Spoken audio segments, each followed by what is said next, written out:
Hi everyone, it's Jim Marone.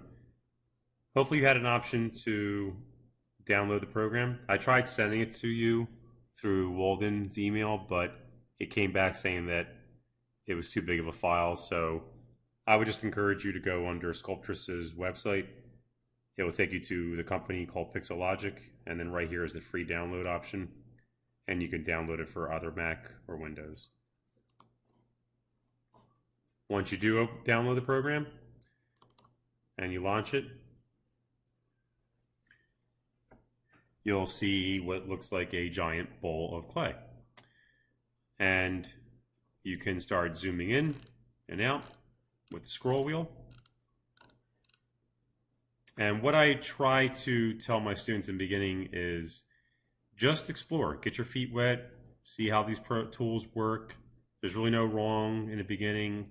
I actually encourage them to make mistakes so that they don't feel like what they're doing is going to be wrong. So even if you were to just say randomly start moving things around and you're like, oh boy, I feel like I'm messing up, you don't have to start the program over again or do things like that. There is an option right here that says new sphere. When you click it and you click new scene, you're right back to, say, starting fresh. So there's no worries behind it.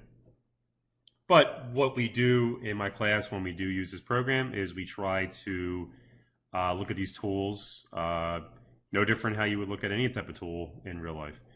So the crease tool is the most common one used. As you can see right here, to actually kind of like indent as if you were kind of molding the clay with your fingers. And you can change how strong and that you want your size, I'm sorry, how big and small you want your size to be, and how much strength you want to be applying. So if this were like up all the way, you can see it's really kind of digging in now. If it's low, and you can almost see right here that it's not that sharp now, now it's starting to be a little bit smooth. And the size can be varied as you go. You can even use your hotkeys on your computer keyboard, the brackets, to make it bigger and smaller. If we're familiar with the bracket tools next to the letter P. And if you hold down the space bar, you'll see that you have the options of even changing some other options like the strength, size, and detail. This option right here called brush mask, which is a little bit extra. But this is like just another hotkey option. Each tool has its own specific options, and you might start to see different options that pop up. For example, like this for the flatten tool. For the draw tool, it has this option. For the scale, it has these options, things like that.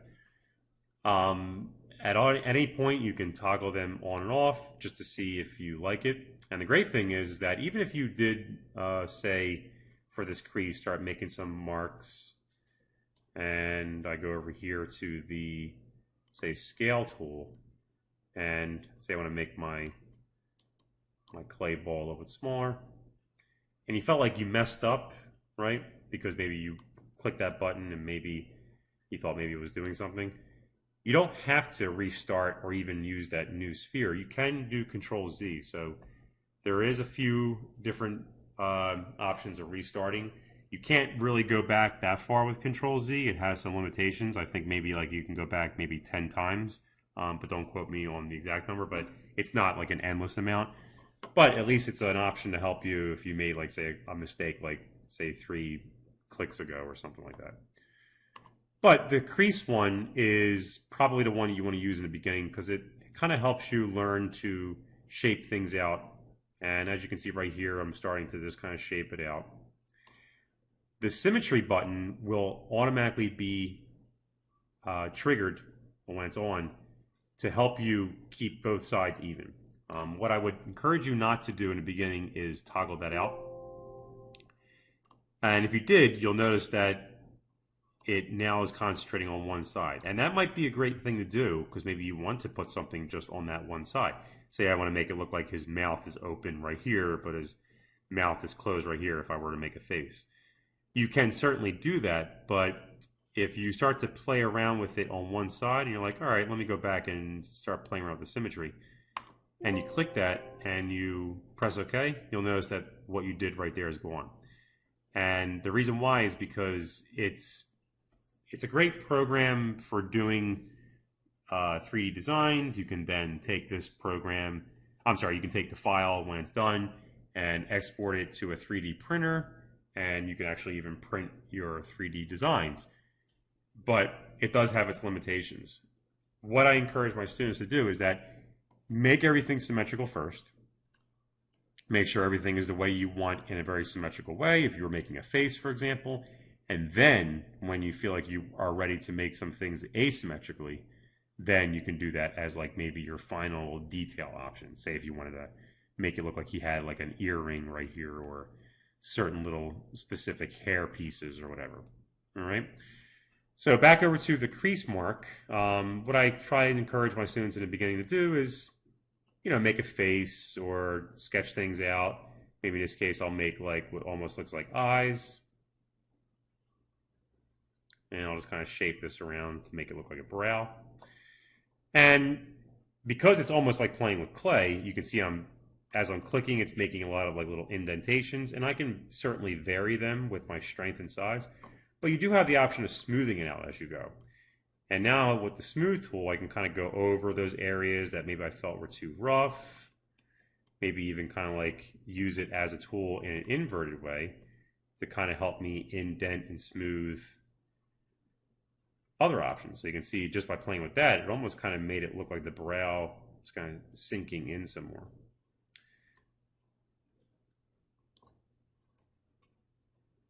So now if I go back to my crease tool, I'll just kind of like shape out maybe like the nose, nostrils right here. Now I'll start playing around with the ability to push things out. If you notice, I've been really just kind of like indenting. And when you have the crease option, you'll notice that the invert option is not checked. Well, if I invert that, now I'm pushing it out. And if I uncheck it, you'll notice that I can push it back in. But if I want to push it out, I actually have to use some of these tools right here called inflate, maybe pinch, maybe even possibly like say flatten. But the inflate one is probably going to be the most commonly used. And with inflate, I can actually say if I want to push this nose out right here. You can see I can kind of push and kind of just keep on pushing it out. And it's almost making it protrude outward. And I can maybe increase my strength just a little bit to maybe be a little bit stronger. And now it's actually pushing this out even more. And again, I have smooth tools right here, so I can smooth it out if I thought maybe I was being too rough with my grabbing. But now I basically have almost like a nice little nose shape kind of sticking out. And if I want to go back and pinch certain corners, I can say push this in. Now it almost kind of made it look like there's like little nostrils right there. I can kind of like get inside, almost kind of smooth out that part. And of course, by inverting it, I can actually kind of push those pieces outward. And I'll go back and just smooth that out real quick because I don't like what I did right there.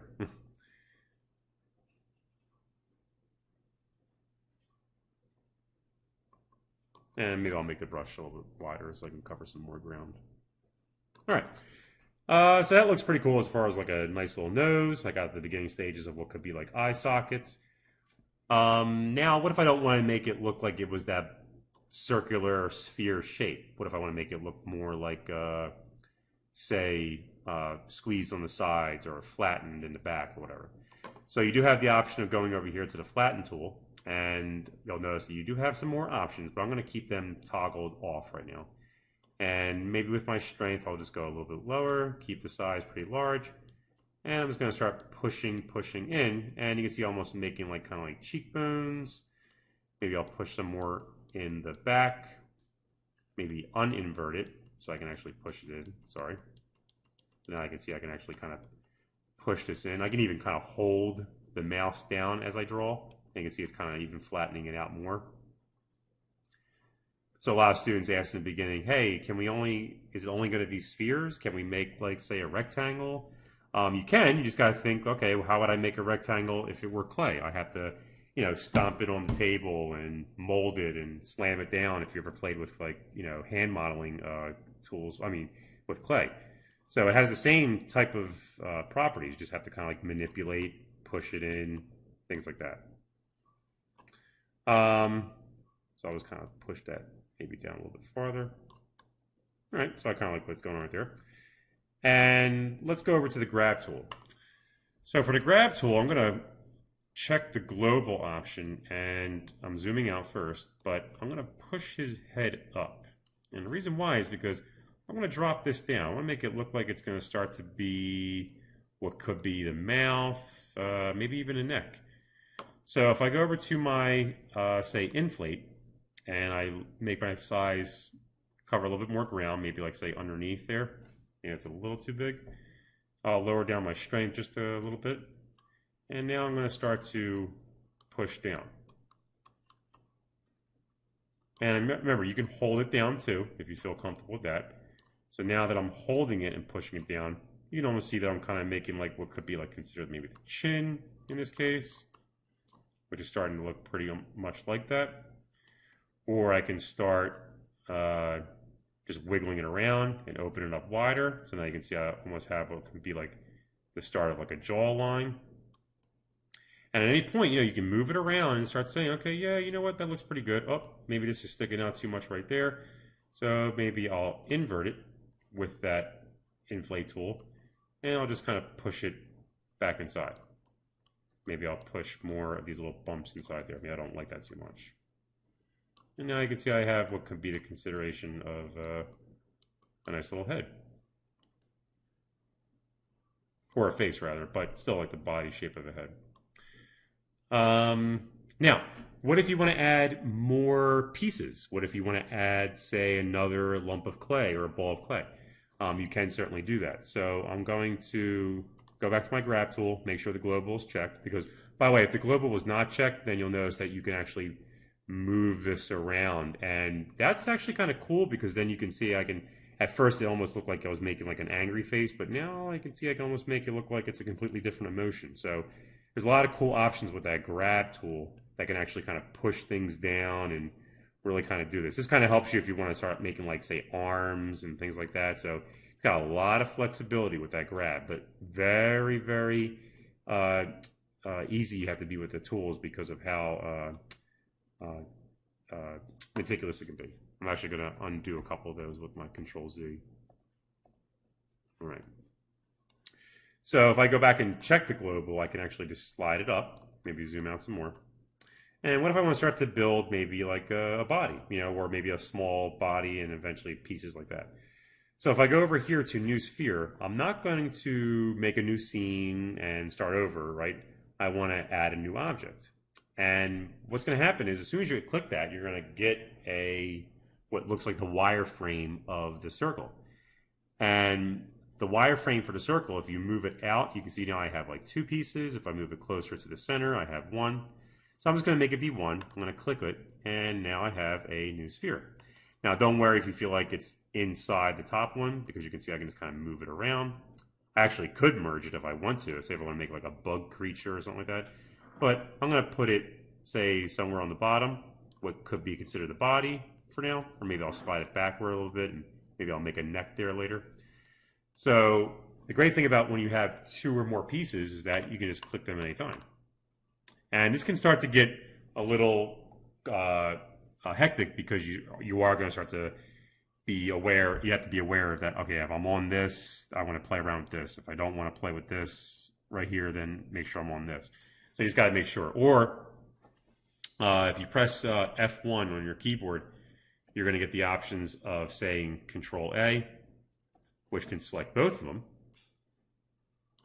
or Control D, which can not have anything selected. So that's also going to be useful. So F1 kind of shows you a lot of these little hotkeys, and that's kind of helpful. So back over to here. Remember, I was saying earlier about how you can change the materials. Well, at any point, you can start exploring the options of what your character might look like in different textures, maybe different colors. This is really where a lot of students start to have a lot of possibilities because you can just make something that's just absolutely awesome looking. Keep in mind, though, if you're like, oh, I love the gold, but it won't print gold because unless you have like maybe like a gold filament for your 3D printer or things like that. But I can always go back and put it back to default.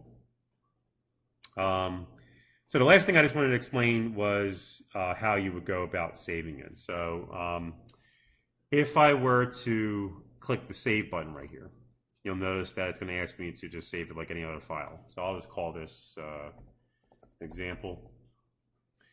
And if I just put this on my desktop right now and I click save, you can see now the file type is save as example. And what if I click back on my say bottom part and I want to start to make what can be considered maybe like arms. So I'll just start pushing these out a little bit, increase the strength a little bit more. And I'm going to start to kind of push these out as if these are going to kind of like be like a body shape or arms or shoulders or muscles, things like that. And if you felt like you were messing that up and you didn't mean to, and you wish you can go back, but you remember Control Z can only go back so far. Well, if I go to the open option, I can scroll down to where my file was previously before I made this. And if I just say new scene, press OK, I'm right back to where I was before I played around with the body. So the great thing about this is I try to encourage my students to kind of work as you go. So maybe this is, since today's Friday, this will be Friday's lesson. So maybe they would save it as like, say, what I did on Friday type of deal. And they open it up on Monday, maybe that will be a new version of the file. This way, when it's all said and done, yeah, you might have like multiple files, but the good news is that you're being smart about your execution and you're not going to, say, be stuck with something you didn't mean to do. So other than exploring and having some fun and just kind of learning the possibilities of what you can do with the program, I definitely encourage you to look up anything that's on YouTube as far as helping you out, and certainly on the main website where you can kind of like look at some different videos and instructions. All right, guys. Talk to you soon.